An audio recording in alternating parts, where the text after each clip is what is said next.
Hello dear students, I am your tutor for today's lesson and today we will learn about distance and displacement. We already learned about motion. Now try to understand the difference between the distance and displacement. What is motion?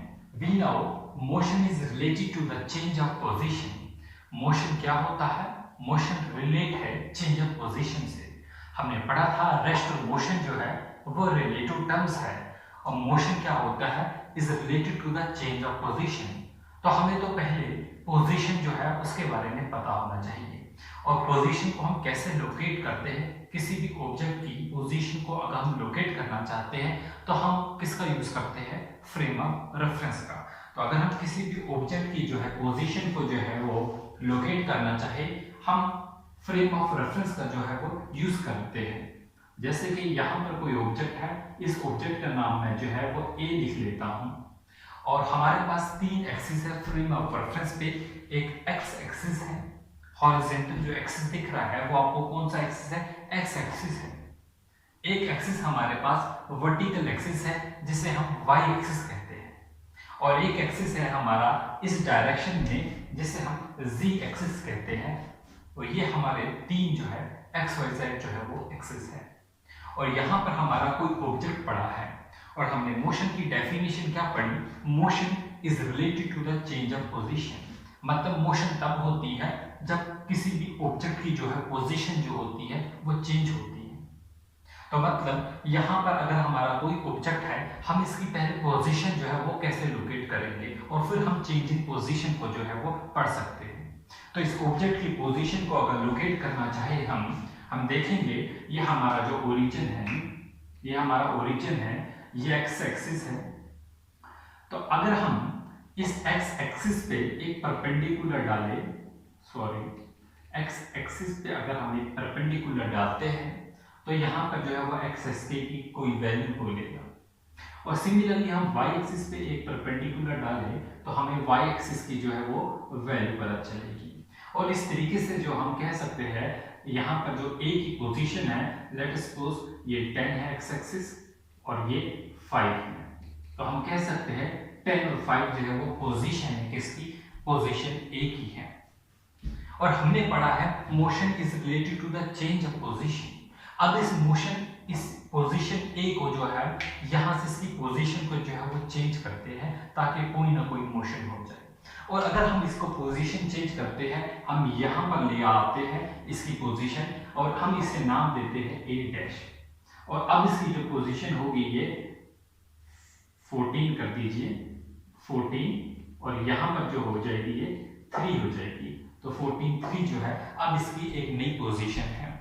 और हमने पढ़ा है distance और displacement के बारे में कि distance और डिस्प्लेसमेंट क्या होता है। हमने पढ़ा था मोशन डायरेक्टली लीनियर मोशन पढ़े थे कि अगर बॉडी जो है एक स्ट्रेट लाइन में जाती है मतलब उसने अपना एक डिस्टेंस लीनियर डिस्टेंस कवर किया तो वो मोशन कहलाती है। और सर्कुलर मोशन में पढ़ा था हमने अगर एंगल में चेंजेस होती है तो वो एक सर्कुलर मोशन है। बट यहाँ पर अगर हम मोशन की बात करते हैं यहाँ पर बॉडी जो है पहले यहाँ पर थी और अब वो यहाँ पर थी और अगर मैं इसका एक पोजीशन वेक्टर ड्रा करता हूँ पॉइंट ए का तो वो कुछ इस तरीके से होगा पोजीशन वेक्टर। और अगर मैं यहाँ पर पोजीशन वेक्टर जो है वो ड्रा करना चाहूँ तो वो कुछ इस तरीके से जो होगा पोजीशन वेक्टर। तो यहाँ पर हमने डिस्टेंस की अगर बात करते थे तो वो डिस्टेंस कितना था? ए और यहाँ पर जो डिस्टेंस था वो ये था टोटल। तो अब हमने पढ़ना है डिस्टेंस और डिस्प्लेसमेंट और हम देखेंगे चेंज इन पोजीशन का मतलब क्या होता है। तो डिस्टेंस क्या है? Distance between the two point depend upon the path chosen. किसी भी दो पॉइंट्स का अगर हम डिस्टेंस की बात करेंगे वो डिपेंड करता है उनके बीच का जो हमने पाथ है वो हमने क्या चूज किया है। जैसे कि यहाँ पर जो है एग्जांपल थी, यहाँ पर एक पॉइंट था और अब जो है इस पे फाइनल पोजीशन पे आ गया, वो इस पोजीशन पे आ गया और यहाँ पर जो है एक्सिस इसका जो होगा कुछ इस तरीके से बनेगा। अब ये इस जगह जो पॉइंट पहुंचा है वो किस तरीके से पहुंचा है वो पूरा का पूरा जो पाथ होगा उस पर डिपेंड करता है डिस्टेंस।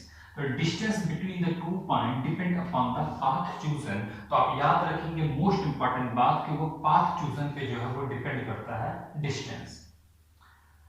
तो हम पढ़ सकते हैं distance is the length of the path actually travelled by the body, length of the path actually travelled by the body. और हम जो है डिस्टेंस के साथ हमेशा ट्रेवल्ड का यूज करते हैं, मतलब path travelled by the body. तो डिस्टेंस क्या होता है?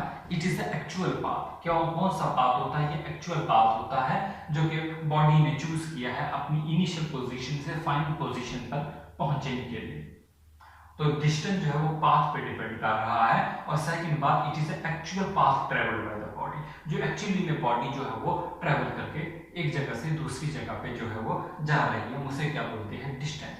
फॉर एग्जांपल हमारे पास जो बॉडी है वो यहाँ पर है और ये बॉडी जो यहाँ से इधर चली गई, इधर से चली गई, इधर चली गई और फिर वो यहाँ पर हो गया और यहाँ पर ए पोजीशन थी इसकी और अब हम इसे ए डैश लिख रहे हैं। तो डिस्टेंस क्या होगा? जो इसे यहाँ पूरा का पूरा ये जिगजैग पाथ कवर किया, ये इसका जो होगा वो डिस्टेंस होगा। ये इसका क्या होगा? वो डिस्टेंस होगा। और इसी को जो है यहाँ पर समझेंगे डिस्टेंस क्या होता है। जैसे कि हमारे पास एक बॉडी है जो कि यहाँ से शुरू हुई, इसका नाम ए लिख देते हैं और फिर ये बॉडी यहाँ पर चली गई बी। ए से इसने बी तक गई, पहले इसने 5 मीटर का जो है वो डिस्टेंस कवर किया in the east direction. Now from B से लेके इसने सी तक डिस्टेंस कवर किया और किस डायरेक्शन में किया? इसने साउथ डायरेक्शन में जो है वो डिस्टेंस कवर किया। फिर सी से इसने डिस्टेंस कवर किया डी की तरफ और किस डायरेक्शन में इसने जो डिस्टेंस कवर किया वो जो है वेस्ट डायरेक्शन में इसने डिस्टेंस कवर किया और कितना किया? 5 मीटर। और फिर डी से लेकर वापस ए की तरफ इसने डिस्टेंस कवर किया इन द नॉर्थ डायरेक्शन। तो कहने का ये मतलब अगर मैंने यहाँ पर डिस्टेंस निकालना होगा तो टोटल डिस्टेंस जो होगा वो कितना होगा? यहाँ पर टोटल डिस्टेंस क्या होगा? हमें ये 5 प्लस ये 3 प्लस 5 प्लस 3 करेंगे तो कितना हो जाएगा? 16 मीटर का डिस्टेंस होगा। और ये जो डिस्टेंस होते हैं ये एक स्केलर क्वांटिटी होती है और हमने देखा कि किसी भी डायरेक्शन पे डिपेंड नहीं की, ये सिर्फ मैग्नीट्यूड को ऐड करके आ गया। तो डिस्टेंस जो होता है ये एक स्केलर क्वांटिटी होती है। तो हम कह सकते हैं ये जो डिस्टेंस है, distance is a scalar quantity. और स्केलर क्वांटिटी कौन सी क्वांटिटी होती है? Which has only magnitude. तो हम कह सकते हैं only magnitude, only magnitude and but no direction, no direction। तो डिस्टेंस जो है वो एक स्केलर क्वांटिटी है, इसका सिर्फ मैग्नीट्यूड होता है लेकिन इसकी डायरेक्शन जो होती है वो नहीं होती। तो ये हमारी जो है डिस्टेंस की डेफिनेशन है। और डायमेंशन की बात करूंगा, डायमेंशन जो डिस्टेंस की है वो m L1 T0 m0 L1 T0। इसके जो डायमेंशंस होंगे वो सेम होते हैं डिस्प्लेसमेंट के। इसका जो यूनिट होता है वो सेम होता है किसका? डिस्प्लेसमेंट का। तो कहने का ये मतलब डिस्टेंस और डिस्प्लेसमेंट के जो यूनिट होते हैं, जो डायमेंशंस होती है वो सेम रहती है, बट डिफरेंस कहाँ पर होता है? इनकी फिजिकल कैरेक्टरिस्टिक्स में। ये जो है वो स्केलर क्वांटिटी है और ये जो रहती है डिस्प्लेसमेंट, ये एक वेक्टर क्वांटिटी है। अब हम जानेंगे वेक्टर क्वांटिटी यानी कि डिस्प्लेसमेंट क्या है। तो displacement between the two point is measured by the straight path between the two point। कैसे मेजर करते हैं? by the straight path between the two point। किसी भी दो पॉइंट्स के बीच में जो डिस्प्लेसमेंट होती है वो एक स्ट्रेट पाथ होता है बिटवीन द टू पॉइंट्स। यहाँ पर बात करते हैं जैसे कि मूवमेंट क्या होती है, जैसे मोशन जो हो गई यहाँ पर और फिर फाइनल पोजीशन यहाँ पर आ गई। अभी ये जो डिस्टेंस है इनका, ये जो डिस्टेंस होगा, ये जो होगा वो डिस्प्लेसमेंट होगा। तो क्या है? Displacement between the two point is measured by the straight path between the two point. दो पॉइंट्स के बीच में जो होगा वो स्ट्रेट पाथ जो था वो हमारा क्या रहता है? डिस्प्लेसमेंट। तो मतलब ये दो जो थे पोजीशन वेक्टर थे ए और बी और इनके बीच में जो ये बना ये क्या हमारे पास है? डिस्प्लेसमेंट। और यहीं पर एग्जांपल में बात करते हैं, हमने देख लिया ये पूरा का पूरा पाथ है, यह इसकी इनिशियल पोजीशन थी, ये इनिशियल पोजीशन थी और ये वाली जो थी वो फाइनल पोजीशन थी। और ये यहाँ से कवर किया इसने जो भी डिस्टेंस, लेट सपोज ये इसने 100 मीटर कवर किया, तो ये क्या था इसका डिस्टेंस। बट ये जो डिस्टेंस था इन दो के बीच में, जो शॉर्टेस्ट डिस्टेंस था, इसे हम कहते हैं डिस्प्लेसमेंट। ये जो शॉर्टेस्ट डिस्टेंस होता है ये होता है डिस्प्लेसमेंट। तो आगे हम पढ़ सकते हैं डिस्प्लेसमेंट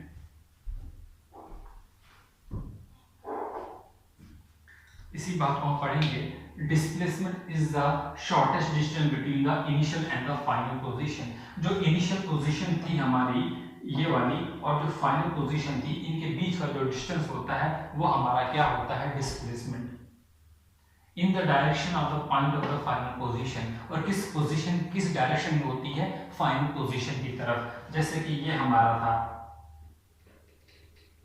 ये हमारा एक पॉइंट था और ये हमारा दूसरा पॉइंट था, तो ये हमेशा फाइनल पोजीशन की तरफ होगी, from the initial position to the final position. तो याद रहेगी आपको ये बात। और जो डिस्प्लेसमेंट होती है फाइनल पोजीशन की तरफ होती है, मतलब एक पार्टिकुलर डायरेक्शन की तरफ होती है। तो इसमें मैग्नीट्यूड तो है ही है और मैग्नीट्यूड के साथ डायरेक्शन भी है, मतलब ये एक वेक्टर क्वांटिटी होगी। तो याद रहेगा आपको जो डिस्प्लेसमेंट होती है वो एक वेक्टर क्वांटिटी होती है। बात करेंगे इसकी डिस्टेंस की। डिस्टेंस जो होता है it is always positive. Distance हमेशा ही पॉजिटिव रहता है। क्यों? क्योंकि ये एक्चुअल पाथ ट्रेवल्ड होता है। अगर पाथ ट्रेवल्ड ही ना हो तो डिस्टेंस जीरो हो सकता है, बट अगर पाथ ट्रेवल है, कुछ ना कुछ है, तो मतलब उसकी कोई ना कोई वैल्यू होगी और वो वैल्यू जो होती है वो पॉजिटिव होती है। तो डिस्टेंस इसलिए ऑलवेज पॉजिटिव होगा। डिस्प्लेसमेंट की बात करते हैं। डिस्प्लेसमेंट जो होती है वो पॉजिटिव भी हो सकती है, वो नेगेटिव भी हो सकती है और वो जीरो भी हो सकती है। डिस्प्लेसमेंट पॉजिटिव भी हो सकती है, नेगेटिव भी हो सकती है और इवन जीरो भी हो सकती है। नेगेटिव क्यों हो सकती है? क्योंकि हमने पढ़ा वो initial to the final position है और in the direction of final position from initial to the final position. तो इस वजह से जो है वो नेगेटिव भी हो सकती है। अगर जो है डिफरेंस निकालेंगे इनिशियल और फाइनल पोजीशन का, वो नेगेटिव आ जाए। और बात करेंगे डिस्प्लेसमेंट जो है वो जीरो क्यों होती है। फॉर एग्जांपल मेरे पास एक चलिए मार्कर ही है, इस मार्कर को मैंने ऊपर फेंका। जब मैंने इसको ऊपर फेंका तो ये मेरे हाथ में था इनिशियल पोजीशन में, जब ऊपर से ये नीचे आया तो ये फाइनल पोजीशन में आया और फाइनल पोजीशन दोबारा इसकी यही हाथ है, मतलब इनिशियल और फाइनल पोजीशन जीरो है। तो जहां पर इनिशियल और फाइनल पोजीशन सेम होती है तो उसका डिफरेंस क्या निकालेंगे, वो जीरो ही होगा। तो मतलब डिस्प्लेसमेंट वहां पर जीरो होगी जहां पर इनिशियल और फाइनल पोजीशन जीरो होती है। और बट अगर इसी में मैं डिस्टेंस की बात करूं, जो मैंने ऊपर फेंका, यहाँ से इसने हाइट h ली और वापस आते हुए भी h डिस्टेंस जो है इसने ट्रेवल किया, तो डिस्टेंस जो होगा वो 2h होगा, क्योंकि ये एक्चुअल पार्ट ट्रेवल्ड होता है। एक बार यहाँ से गया और दूसरी बार नीचे आया, तो ये क्या होगा, 2h होगा और डिस्प्लेसमेंट जो होगी वो जीरो होगी। तो यहाँ पर हमने जाना डिस्टेंस और डिस्प्लेसमेंट का कुछ डिफरेंस। यहाँ पर देखते हैं डिस्प्लेसमेंट जो है, अगर ये वेक्टर क्वांटिटी है, जैसे कि हमने स्केलर और वेक्टर ऑलरेडी पढ़ चुके हैं और हमने वहां पर वेक्टर की कैलकुलेशंस भी देखी, कैसे हम जो है वेक्टर को जो है फाइंड आउट करते हैं। यहाँ पर देखते हैं हमारे पास जो है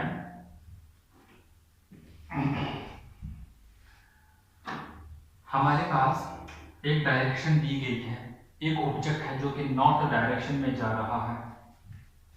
11 किलोमीटर का वो ट्रेवल करता है नॉर्थ डायरेक्शन में। दूसरा ऑब्जेक्ट जो है वो ईस्ट की तरफ जा रहा है, 11 किलोमीटर जो है वो ट्रेवल करता है। तो बोलो इनका रिजल्टेंट क्या होगा। तो हम क्या देखेंगे, ये एक वेक्टर क्वांटिटी है और वेक्टर क्वांटिटी को इस तरीके से अलजेब्रिक सम की तरह ऐड नहीं करते, इन्हें जो है इनका रिजल्टेंट निकाल के ऐड करते हैं। ये 11 किलोमीटर है, ये हमने जो है 11 kilometre in the north direction बना दिया, ए से लेकर डी तक, और फिर ईस्ट डायरेक्शन में जाता है, बी से लेकर ई ही रख लीजिए, ई तक ये ईस्ट डायरेक्शन में जाता है। और जब इसका वेक्टर निकालना होगा, इसका रिजल्टेंट निकालना होगा, तो क्या होगा, ये एरो यहाँ की तरफ नॉर्थ डायरेक्शन में, ये ईस्ट की तरफ, इससे टेल से टेल मिलाई जाए और हेड से जो है हेड मिलाया जाए। तो ये जो होगा इसका रिजल्टेंट निकलेगा। और अगर हम निकालेंगे रिजल्टेंट को क्या होगा, 11 का स्क्वायर होगा, 11 का स्क्वायर होगा इज इक्वल टू आर का स्क्वायर। 11 का स्क्वायर 121 होता है प्लस 121 होता है इज इक्वल टू आर का स्क्वायर। 121 और 121 2 होगा, यहाँ पर 4 होगा और ये 242 होगा इज इक्वल टू आर का स्क्वायर। स्क्वायर को खत्म कर देंगे तो इसका जो है वो रूट निकालेंगे। और हमें पता है ये तकरीबन 15 साल जो होता है 225 होता है, ये 15 से कुछ ज़्यादा होगा, मतलब 15.6 तक होगा, लेट सपोज इतना होगा। तो इस तरीके से जो है इसका रिजल्टेंट भी जो है वो निकाला जाता है। होपफुली आपको ये वीडियो जो है वो पसंद आई होगी। इसमें हम बेसिक अभी जो है पढ़ रहे हैं ये चीज़ें, और साथ में जो है मल्टीपल चॉइस क्वेश्चन भी जो है इसके रिलेटेड सॉल्व करेंगे। पहले आप थ्योरी जो पार्ट जो है वो कंप्लीट कर लीजिए, फिर जो है हम इसका जो है दूसरा मल्टीपल चॉइस क्वेश्चन का जो पार्ट है कंप्लीट करेंगे। और यहीं पर याद रहे SI यूनिट जो होता है वो डिस्टेंस का मीटर होता है, डिस्प्लेसमेंट का भी SI यूनिट जो होता है